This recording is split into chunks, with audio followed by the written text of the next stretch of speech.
This morning, I found my wife's female friend in my bed unclothed. I think she's trying to frame me for. My wife, 29F, and I, 34M, have been married for 4 years, and up until a year and a half ago, things were fantastic. Our marriage began to deteriorate after there was a significant drop in us sleeping with each other. Not intimacy, just the actual part of doing it. We would still cuddle and have deep, intimate moments, talking and just being around each other, but she kept rejecting my attempts at taking things further past kissing. Now, we have had no problem communicating, so I made sure to address it early, and we talked and made adjustments. We both made sure to stay in shape. We tried to be more adventurous. We went to couples therapy and counseling and even tested both of our hormone levels. Everything was normal. Each solution would work for a little while, and then we'd be back to sleeping with each other maybe once a month. I asked her several times if she was no longer attracted to me, to which she denied every time. I asked her if I was falling short in the relationship in any other way, to which she said no. Well, about a month ago, she gets back from her therapy session and tells me that she believes that she is asexual, and that's the reason for her libido being non-existent as of late. I was definitely confused because we've had such a great life in the bedroom for a while in the beginning of our relationship, but her telling me that she's now asexual was heartbreaking because everything else is great. Obviously, I'm not going to force her to sleep with me, so we had a long conversation about our relationship, and I came to the conclusion that we should get a divorce. I say I because she immediately rejected the idea and said we would figure something out and wouldn't talk to me more about it. I didn't know what to say, so I dropped it. Well, 3 weeks go by without sleeping with each other, and I decided that I have to do this for my own mental well-being. So I filed for a divorce and had her served with the papers. Last week when I got home from work, she was going about the day like nothing was wrong. I asked her if she signed the papers, and she flat out said, "We're not getting a divorce," and changed the subject and acted like things were normal. Obviously, I thought this was crazy, so I stopped her and said I couldn't be in a marriage devoid of sex, and I mentioned that I was being incredibly fair with our divorce. She can keep the house that we bought and paid for with cash. She paid 1/3, I paid 2/3.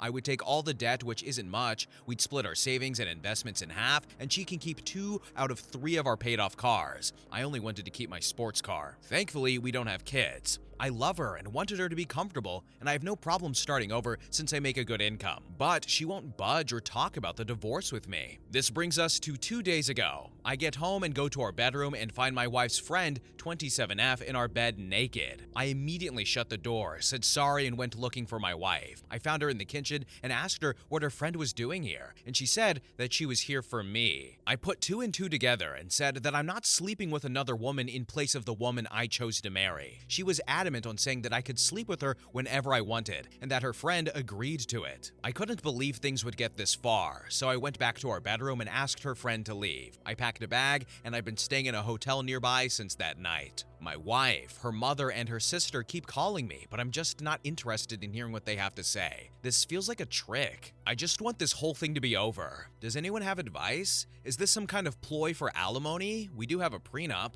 Should I just contact my lawyer and try and force the divorce? I'm really uncomfortable with this entire situation. Edit. We talked last night. I'll update when I get home from work. Edit number 2. Here's the update if anyone's interested. I'll try to keep this as concise as possible. I feel overwhelmed, so I probably won't bother with another update after this one. I don't know. My wife came to my hotel last night and we talked about everything. She told me the full truth and what's going on in her mind. 1. A few of you commented this in the last post, so you were right. She has always been asexual. She and her whole family have known this since she was 16. Apparently, this is the reason why her last long-term relationship of 3 years ended. He broke up with her after the sex between them diminished to being non-existent after the first year. She told me that sleeping with someone is easier for her in the beginning when emotions are running high, but she still needs to force herself to have it. I knew they broke up due to irresolvable differences, but I didn't ask for details, nor did she tell me. A lot of apologies and crying, and she told me that I was the first person she was able to tolerate sleeping with for so long, and that she did enjoy it a handful of times. But after a while, she still felt like she was being RA'd. I broke down after hearing this and started kicking myself for not catching on to any of this. She said she tried her best to please me as much as she could. 2. She still doesn't want a divorce, and she doesn't want the house, cars, or the savings. She just wants me and is ready to do whatever it takes to keep me. She even said that she would sign a postnup stating this. 3. As for her friend, she was there during her last breakup and helped her to support her through it. My wife went to her after I brought up divorce and talked things out. Her friend suggested that she open the relationship for me, but she said she didn't want me sleeping with strange women, so her friend volunteered herself to be the one that sleeps with me. My wife thought this was a great idea, which led to the fiasco at our house. I won't comment on her appearance because it doesn't matter, and I don't blame the friend. 4. My lawyer got back to me. You were all right. I don't need her permission, but I will have to wait if I want to push it through. 5. I asked her why she lied to me this entire time, and she said she was tired of being rejected after revealing she was asexual. So she convinced herself that she would be able to force herself to have sex during the relationship. The hormone testing, the sessions in couples therapy, and all of our solutions were just her buying time to find another way around sex and give herself enough time to build up the strength to regularly having sex with me again. 6. Our conversation ended with us holding each other in bed, crying for a couple of hours. No, we didn't sleep with each other. She pleaded with me to hold off on the divorce to look for a solution together and left my hotel room. 7. I'm now sitting alone typing this effing post. I guess I found out that we don't share everything with each other. 8. Thank you to everyone who has messaged me directly. I'm still trying to get all of them. And 9, I don't know what I'm going to do. Now here are some relevant comments. One user in the comment section asked, how long has the wife known about the divorce? We lightly touched on the subject 4 months prior to getting served. The final push was when she discovered that she was asexual. I brought up divorce at that time, but she didn't want to talk about it and said she won't consider a divorce. I was stonewalled from that specific conversation.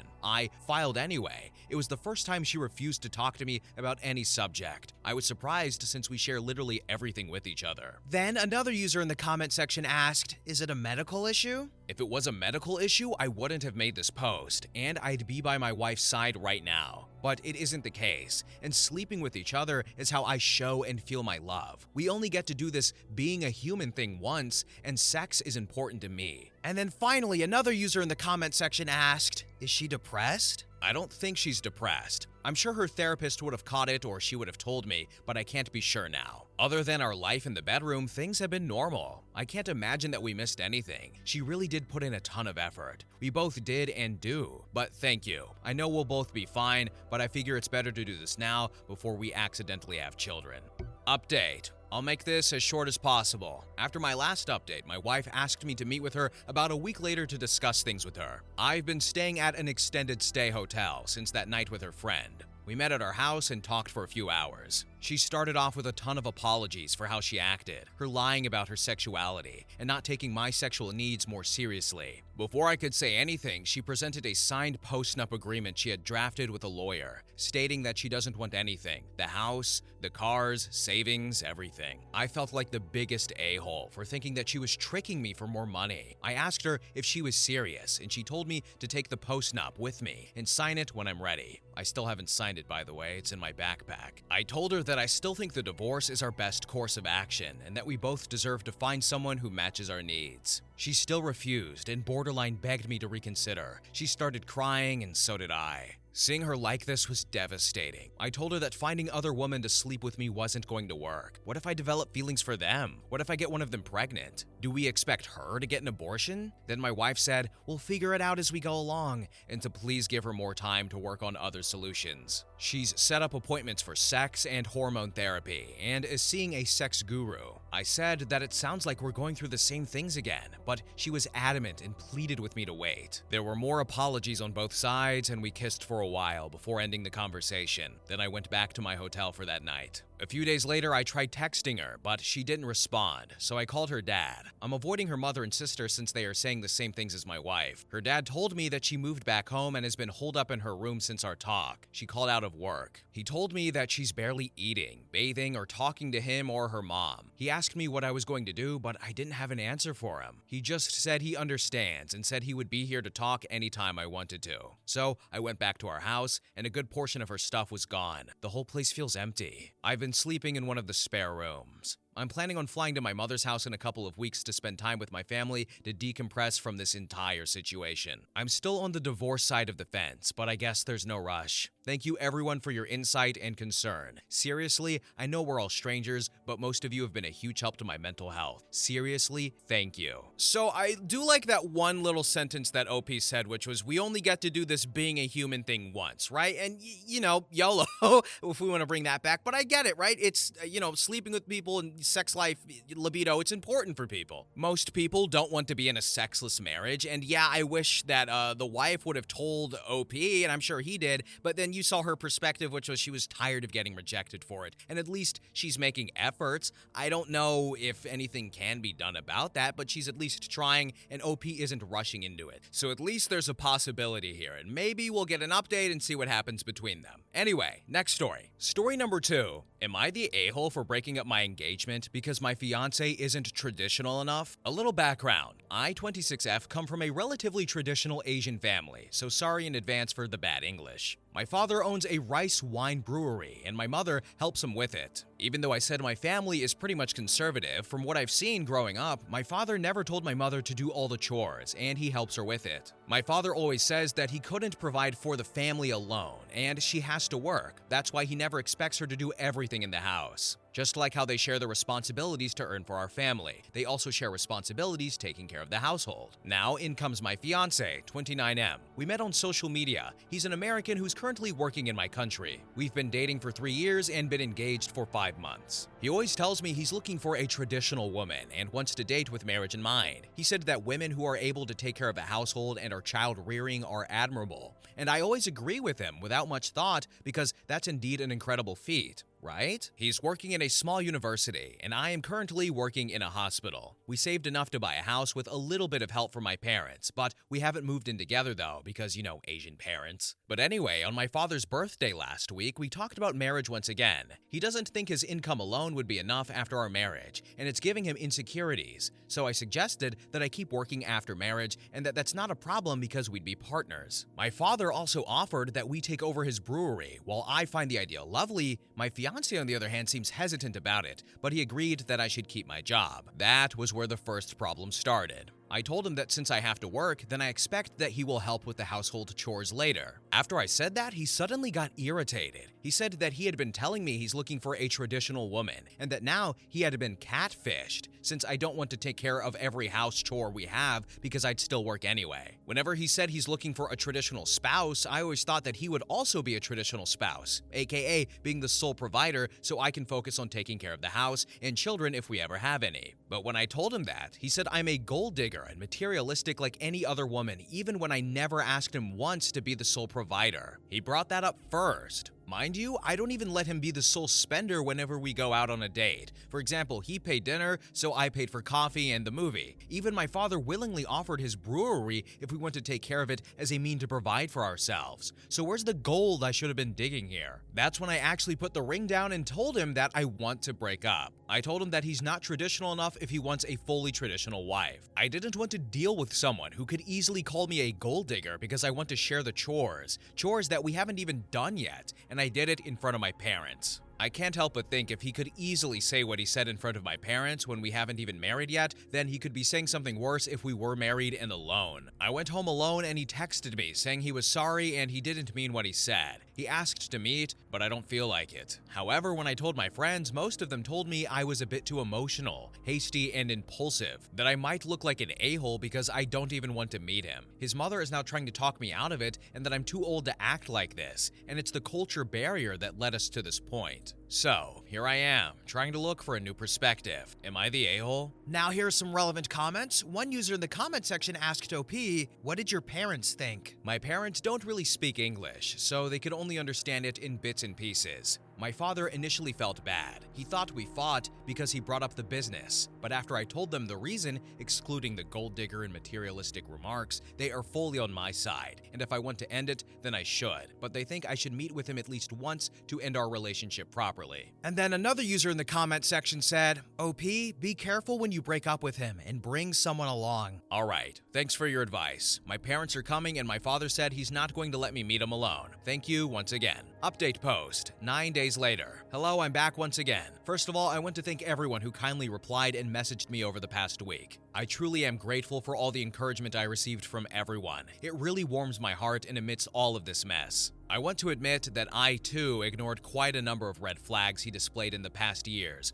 brushing it off as difference in our cultures and upbringings. I thought I was being open-minded and accommodating, not knowing that I should have opened a deeper conversation regarding what I want if I were to deepen our relationship. Many people kindly gave me praises in my previous post, but I feel rather undeserving to receive them because I also did so many stupid things that got me here. Okay, now to the real update. Last night I had dinner with him alongside with my father, after much thought and input I received from Redditors, friends, and family. Long story short, he still did not want to end our relationship. He apologized, saying he misspoke and wanted to fix his mistake. He said it was because he was too comfortable with me since I'm not a confrontational person, and I did help quite a lot with his chores, bringing side dishes, help clean up his place every now and then, etc. So he thought I'll always be accommodating what he wants. I also apologized that I never really brought this kind of topic seriously and not making sure we were on the same page whenever we did discuss this type of topic. He agreed that I should have told him before because that way it would never have gotten to this point, and then kept bringing up my bad communication. I know it's my fault too, but it didn't feel good at all hearing that from him. Even if he did admit to his fault and never spoke badly to me before that one instance, I still can't shake off my distrust of him. I don't know why, but what happened last night is like an instant feeling of repellent. So I returned the ring. It was the ring he gave me, and I told him I'll return more than half of the amount we used to buy our house. He initially refused the money, saying he wants to keep trying to win back my trust and to keep me in contact. But this morning he said I can transfer his money because marriage is not really happening now, and tried to prevent me to sell the house nor tell our mutual friends that the marriage is off the table. So I just updated almost all of my group chats that now I'm single, and here to tell everyone I'm single because of my now ex-fiance and his big red flag. So big, China would be crying with envy. I feel like an a-hole to be honest, because it feels like my feelings for him were shallow all along, but maybe reality hasn't hit me yet, but that's that. Now here are some more relevant comments. One user said, "You absolutely did the right thing. What does your dad think?" My dad is a typical Japanese father, so we don't talk a lot since I've grown up, but he's supporting my decision to cancel the engagement. He doesn't say much, but he looks quite happy since he wasn't into it for quite a long while back. Then another user said, "You need to go to intense therapy so it doesn't happen again. You apologized to a man for not being his maid." Thank you for the response. I didn't apologize for not wanting to be someone's maid, but for not being open and talking about what I want and expect in our relationship. In my previous post, many pointed out the conversation about this topic should have happened long before, and I agree with you. That's why I apologize. However, I will also keep working on myself, so thank you for your suggestion. I will keep it in mind. Then another user commented and asked, "The house, did you go 50-50? Why does he get more?" We went 45-45, and my father added the 10%. My father was the one who offered to give him 50% of the shares as an extra layer of protection. Now he cannot complain and has no reason to contact me or my family. To catch a sea bream with shrimp, he said. Thank you for the reassurance, and I'll work hard to be better. Thank you for your response also. I really appreciate it. Then another user said, "If the two of you are joint owners and want to cash out of it, he is entitled to a share in the house's current value, not a share of what he initially paid. The house is under my name, as it's difficult for foreigners to own property in a good condition here. Thank you for your concern." Then another user in the comment section called OP and her family spineless. "I don't have a problem with you insulting me, but do not attempt to do that to my family. Not everything can be resolved by only being tough and formidable. I don't think it's stupid knowing when to be firm and how we compromise for our final decision to avoid future problems. But I do think it's naive when one doesn't even consider that there are other ways to solve a problem other than butting heads and fighting. Stupid when they don't even try to understand the logic behind others' problem-solving method." Then OP made a response to another similar comment and said, "That's your prerogative right to insult us. It's also within my prerogative right to ask you to stop. This kind of exchange is called conversation in Japan. I don't know what it's called in your country. Is it another cultural difference? If someone's uncomfortable, they should have sucked it up or didn't go back and talk in the first place? Excellent. My apology for being so ignorant." Giving him more money than he deserved guaranteed me an excuse for cutting contact completely. That I've compromised my decision. Social circles run differently here because breaking up an engagement/divorce will always be a hot topic, and sometimes it affects you on an institutional level. Sometimes it'll affect your career even more when you're a woman. Yes, there are even some cases where people get fired because they got divorced, because it'll reflect badly on the company's image. Sometimes some companies go as far as giving paid leave leave and vacation to mend their employees' married life. I'm not breaking up, I'm canceling an engagement. It weighs differently. You're naive to think every society works like yours, and your value is applicable to every part of the world without considering their societal circumstances. I'm not excusing it, but I'm not someone so important that I can change them overnight, nor do I want to sacrifice my family and own reputation. I'm not delusional enough to think I'm the main character. If that's still spineless to you, then sure. I hope you'd do as well as him navigating your life here. Dang, OP was going off in the comments at the end there. She was like, you dumb, probably Americans, don't know anything about my culture, so don't give me your stupid Western ways over here. That's a bit of an exaggeration, but you know, Japan is very different. Their culture is very different. They're very career and image oriented. And I'm not going to sit here and pretend like I know how Japan works. I know a little, but I'm not going to try and brute force my American viewpoints on a story that is very society and culturally embedded. So, I don't know. If you know stuff about Japanese culture, do you guys have anything to say about this story? Anyway, next story. Story number 3. I told my mom how jealous I am of my half-siblings, and now she won't stop crying. I, 16M, was born to my mom when she was 15, and I've never known my real dad. My mom didn't drop out of school or anything, and the year after I was born, she started dating Jack, and when they went to university, I obviously got left behind with my grandparents. Mom and Jack got good degrees, got married, and moved to a city by Vancouver. My mom's always been in my life. She would still come home every weekend just to cuddle with me and would always give me these nicknames, but calling me her special guy would be her favorite one. She'd always bring me back presents and gifts and spend the whole time playing with me.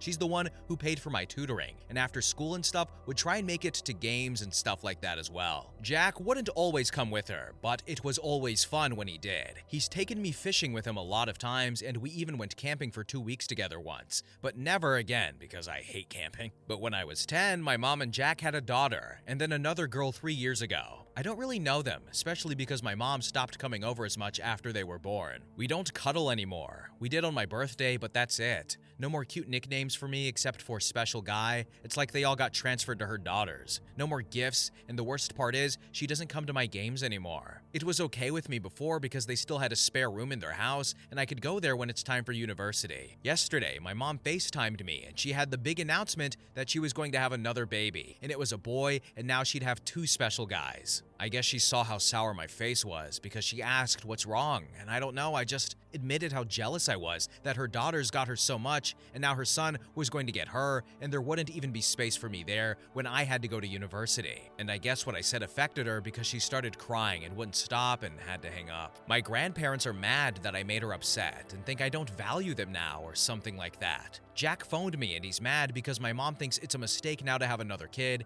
and is also mad at me because he was like, why would I ever think they wouldn't have room for me? I feel like I really messed up telling her that, and here I am at school, writing about it on Reddit because I can't stop thinking about it. Then in the comment section, OP elaborated on why he's continuing to live with his grandparents. She told me that everybody and a child psychologist that I don't really remember advised her to leave me with my grandparents because they were all I have known, and it might do more damage to take me away. And she said she is going to pay for my university. She and Jack showed me the savings account that they have set aside for my tuition. Again, she said that she thought it would do damage to take me away from my grandparents since living with them was all I had known. I remember going to see the psychologist with her, but I don't really remember the sessions or even what the lady looked like. So I feel like she might have consulted me then, but it was so many years ago. Also about Jack, he's not mad at me that my mom was crying or anything. He's just mad in general that she said that. He was mad at me because of what I said about them not having space for me when it's time for university, because he was like, you know we love you, you shouldn't think like that. And I tried talking to my grandparents, but they just ended up ranting and giving a list of everything they've done for me and that I should be grateful. I don't know. I'm not a write a letter kind of guy. I wish I could see her so I could just talk to her about it. Then OP elaborated on his grandparents and said, I tried talking to my grandparents about it yesterday, but they just went into a rant about all the things they've done for me and that I should be grateful for.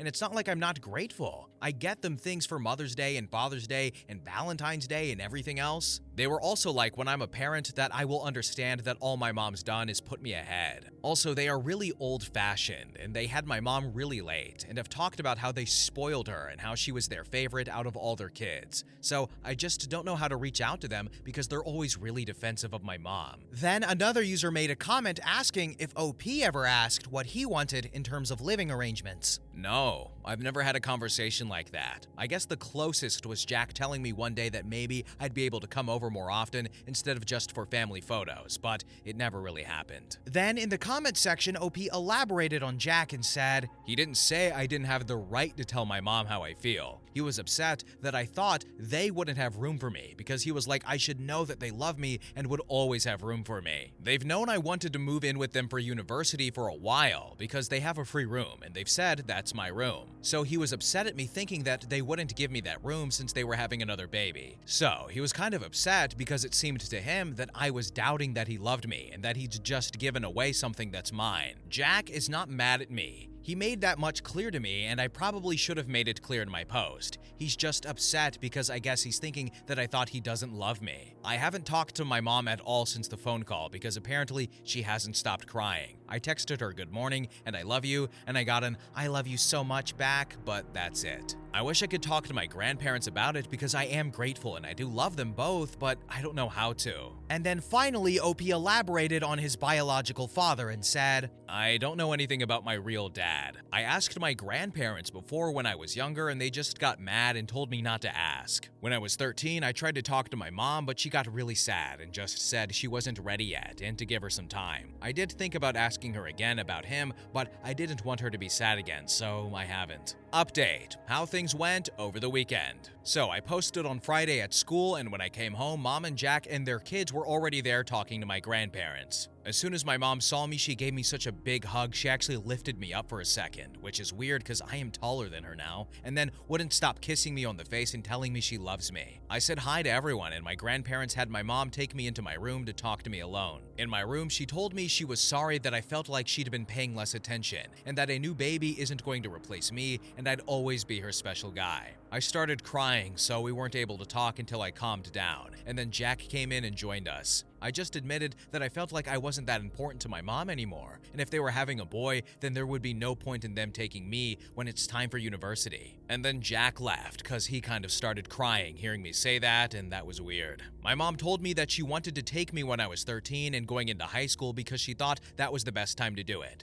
Except she argued with my grandparents about it a lot, and they said it was best if I stayed with them. Then when my mom took me to a game and she saw how much fun I was having with my friends and thought they were right. When I said I wanted to go to SFU, she and Jack were happy because it meant I would be with them when I graduated. When I asked about the spare room that was meant to be mine, she admitted that they hadn't thought about that and what would be the baby's room and would have to figure something out since they aren't giving up my room. My mom told me she'd come and take me every weekend because she said it was wrong that she started paying less attention to me, but thought it was okay because I was independent and had my grandparents. She said that she wanted me to spend my breaks with them as well. I don't want to leave my high school, but my mom said I could, and I could do that for my grad year if I wanted to move in with them earlier. I did have a talk with Jack too, and he told me that he was glad I confessed everything, and that his parents got mad at him for not telling me that when he called me. We did all have a fun weekend together, except my grandparents because they don't leave the house because of COVID, and I do want weekends to keep being like that. I don't know if I'm allowed to keep doing updates here, so this might be the only one, but hopefully this will calm down everyone who keeps messaging this account for another update. So I guess he's not living with them right now, and I guess he would have to change high schools. He only mentioned that at the end there, so maybe that's one of the reasons. I'm not really sure. How do you guys feel about this story? I don't know how I feel about this one. 15 and pregnant is hard, so let's just give kudos for the mother who went through freaking college and then found a hubby and then had 3 more kids. And I'm glad that OP was able to communicate his feelings, and I'm glad that mom didn't neglect him or be like no, or invalidate his feelings and say no, what you're feeling is wrong. And I'm glad that Jack isn't the cliche terrible step parent. The grandparents, I mean, they're taking care of him, but I don't know. He didn't really speak about them super positive. positively. But what do you guys think about this story? This one's I don't know, a lot's going on here. But anyway, next story. Story number 4. OP's boyfriend steals $14,000 from her, and his family is shocked and angered when he gets arrested. I will just get straight into it. I am a college student, and this is my last semester until medical school. I've never been able to get a loan. I've worked 5.5 years to get this degree because I have to pay out of pocket, so it takes way longer. I've worked 2, sometimes 3 jobs at a time and barely had a social life. For this upcoming semester, I reached my goal for tuition, so I quit one of my jobs so I could relax for a bit. I was a server/bartender at 2 bars, and I had an office job, so I always have cash hidden in my apartment, in my closet, and a box. And a week or 2 before the semester starts, I deposit the money so I can pay for my tuition. My boyfriend sometimes stays over while I'm there, or when I'm not. Since I've been saving for this semester, he's the only one who's been over, and I've never told him about the box, but he knows I have to pay for school. Well, yesterday night, I get home to put money in the box because I was going to deposit it today, and it's all gone.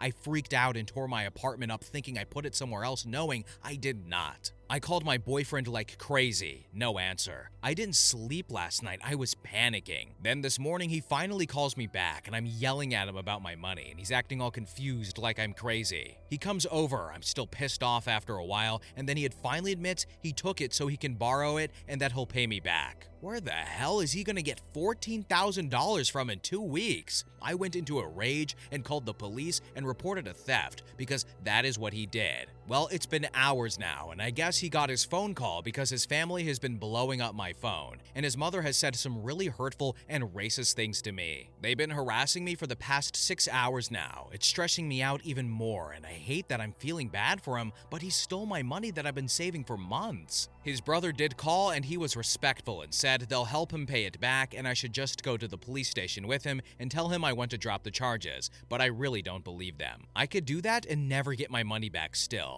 I don't know what to do, and I hate that I'm contemplating doing this. I'm just really pissed off, and I've been ugly crying all freaking day. Update. Hi everyone, sorry I kept you all hanging for a while, but it's been a long and annoying process. I want to thank all of you so much for all the advice. Someone suggested when I go to school, talk to my emergency dean, and I am so grateful for you. With the police report, I was able to get my school to pay for my semester again. So to that person, thank you, thank you, thank you. I started a week late, but a week late is better than not going. Sadly, the harassment continued and escalated, and due to what almost happened and all the texts and calls I got, I was able to get a temporary restraining order on his mom, which she quickly violated, SMH. After a few weeks, I was able to get a little bit over $8K back from my money, and his brother did pay the remaining back to me. Don't worry everyone, we didn't meet, it was through a third party. Also, like most of you said, depending on the state, you can't drop charges after the fact, so I couldn't do anything after the money was given back. At this point, it's up to the court what happens. Also, we haven't spoken, and nor do I care to. I'm finally moving in a month, which is a huge stress reliever because they won't know where I live anymore. A police report helps with a lot of things. I got to break my lease, thank God. Also, I won't keep my money home anymore. Thankfully, since this is my last semester, I won't have to work my bar jobs anymore, so no more money in my closet. I think that's all I have to update you all on. Again, thank you so much to all of you for your encouraging words and advice. It helped a lot more than you can ever imagine. Hey, fellow viewer, look, you've been here a while. We know each other. Can I borrow $14,000? I will get it back to you as soon as possible, probably within 6, maybe 7 business days. And every dollar and then some will be back into your account, okay? And if you don't believe me, let me show you the proof that I can get the funds.